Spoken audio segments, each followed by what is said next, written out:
Hello, and welcome to week number 7, BC Calculus. This week we're going to be talking about implicit differentiation and the differentiation of inverse trig functions. Let's begin.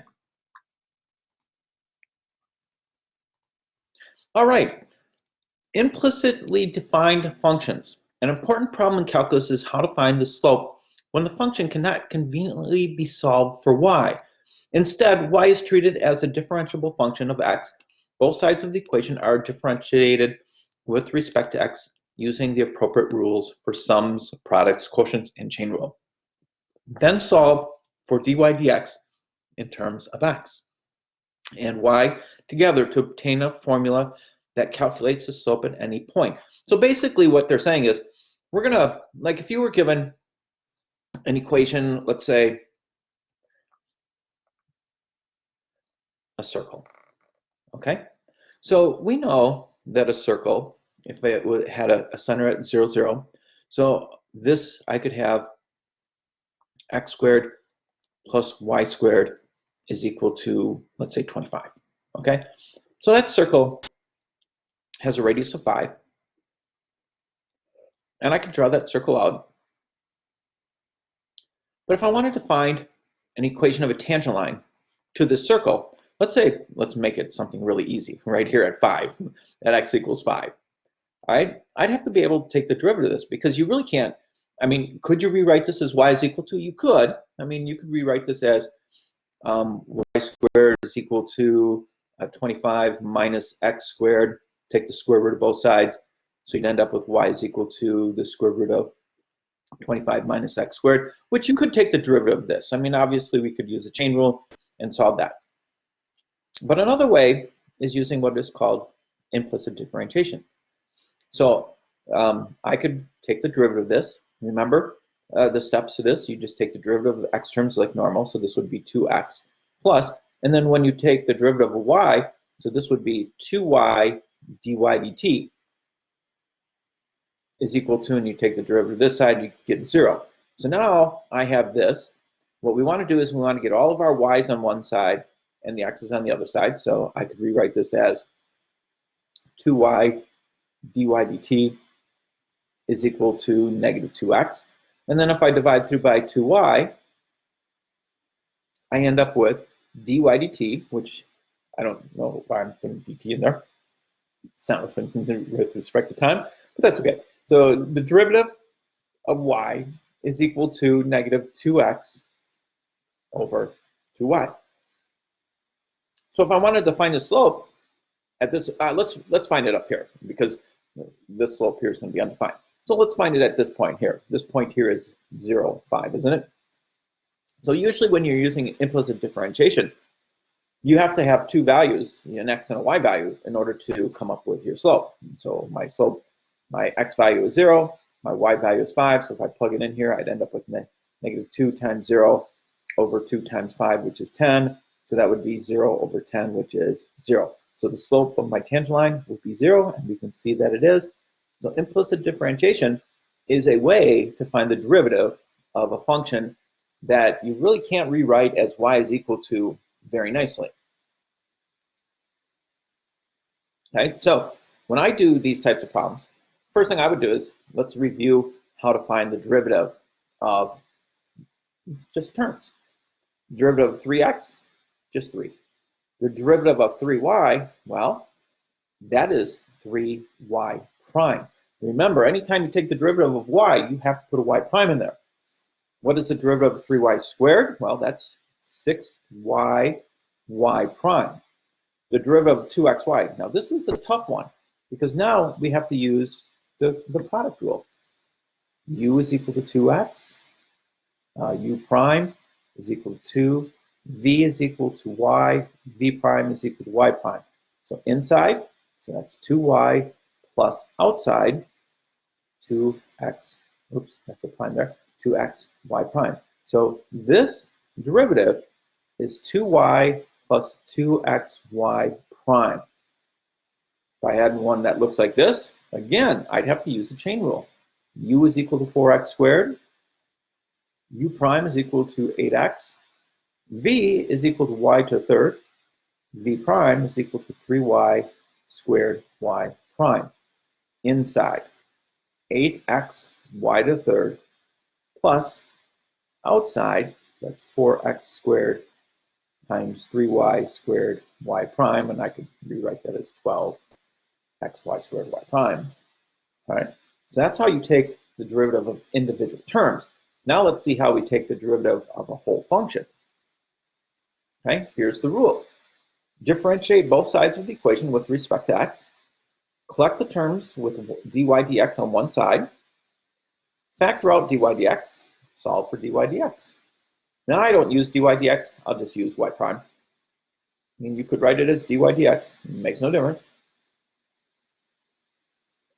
So if I had this problem and I want to find the derivative, okay, so I take the derivative of each term. So the derivative of 3y squared is 6y y prime plus the derivative of 2y is 2y prime is equal to the derivative of 5x is 5. All of my y primes are on one side, so what I'm going to do is I'm going to factor out a y prime. So that leaves me with 6y plus 2 is equal to 5. Now I want to solve for y prime because that is my derivative, right? I want the derivative of y. So y prime is equal to 5 over 6y plus 2. That is my derivative. It's called implicit differentiation. It's not too bad. All right, let's take a look at this problem.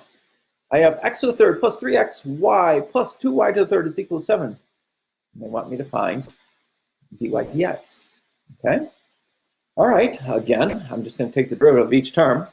So this becomes 3x squared. Plus, now, this term here is going to cause some problems. I'm going to write it up here. I've got to use the product rule on this. So this is 3x, u prime is equal to 3, v is equal to y, v prime is equal to y prime. Inside, so that's 3y, plus outside, 3x, y prime.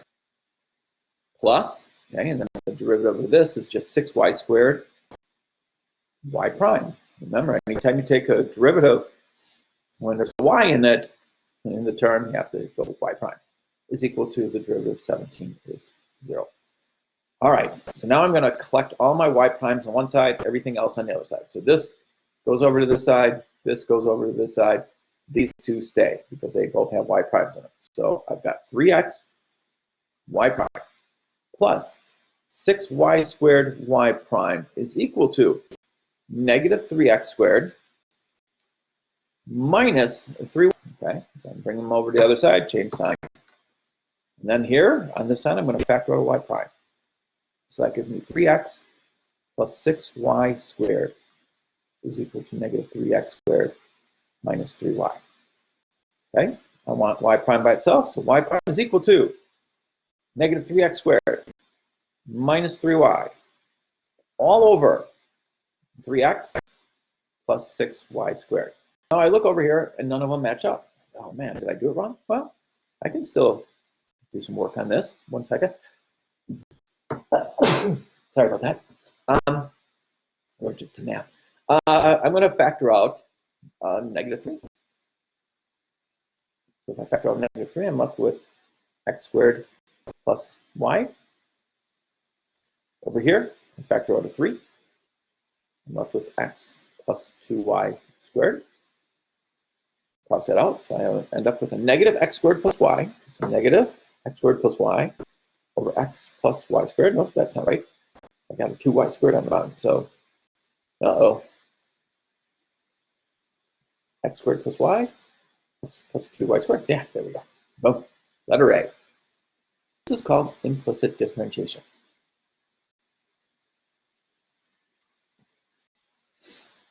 This problem here, it says if x squared plus y squared equals 25, well, that's a circle. What is the value? Oh, now we have to take the double derivative at the point 4, 3. I'll let you guys work on this one. The double derivative of implicit differentiation, they get pretty nasty sometimes. I mean, because if I take the first derivative here, I get 2x plus 2y y prime is equal to 0. This one, bring the 2x over, so I end up with 2y y prime is equal to negative 2x. divide through by 2. This one's not going to be too bad.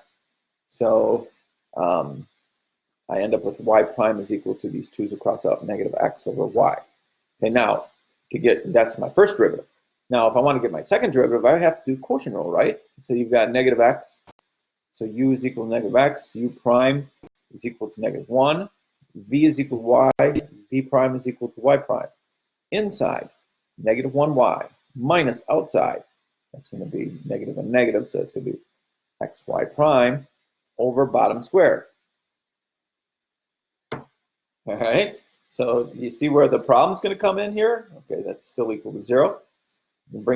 Multiply the y squared up. Well, it's just going to be 0. No, it's not too bad. I mean, I'm just looking at this, and you put the 0 over here. So you end up with negative 1y minus xy prime is equal to 0. And then I can, what can I do now? I bring this over to the other side. So negative xy prime is equal to y divided through by negative x. So y prime is equal to y over negative x, or negative y over x. That's interesting. It just flipped this, didn't it? Never noticed that. Cool.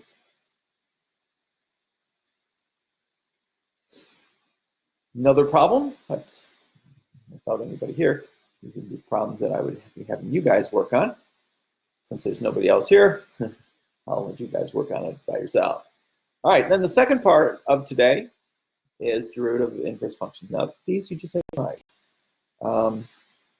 So, for example, these are all arc sines or inverse. You know, a lot of times we'll just write it this way: the inverse function. The derivative of the inverse function of x is 1 over the square root of 1 minus x squared. The derivative of the inverse cosine is negative 1 over 1 minus x squared. And these, as I said, you just have to memorize these. I mean, there's just no easy way of doing the derivatives of arc sines and the arc trig functions, or as we call them, inverse functions. Now, this is when the sign just has an x in there. Now, what if it's not just an x? What if it was a u or any other value? Let's say it was, I had the inverse sine of a 3x squared. Well, guess what? Then it's this formula here. It's times, so I would write it this way. This would be I'd have u prime over the square root of 1 minus u squared. So if I had to do this, this is my u value, so this would be 6x on top. That's the derivative of u over the square root of 1 minus, and then this squared, what is that, 9x to the fourth? And that would be my derivative. That is a 4 there.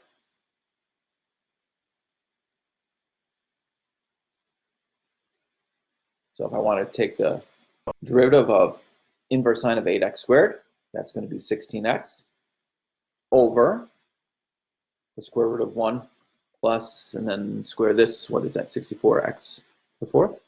64x to the fourth. And each one of them, okay, so if you have inverse tangent, same thing. I would, if I was doing inverse tangent, I would do u prime over 1 plus u squared. So an example, if I had, oh, this is secant, sorry about that. I thought same thing, I would just put a u prime up here. Instead of writing du dx on the back side, just put the u prime on there. So if you have the inverse of 3x minus 4, okay, so secant, inverse secant of 3x minus 4. If I wanted to do that, these are really just plug and chug formulas, so this is just going to be u prime up on top. So this is just going to end up being 3 over the absolute value of 3x minus 4 times the square root of u squared. Well, I'm not going to square that out, so I would just rewrite it as 3x minus 4 quantity squared minus 1. It is, all of the inverse trig functions are just basically, you just got to plug in the values where they go. That is it.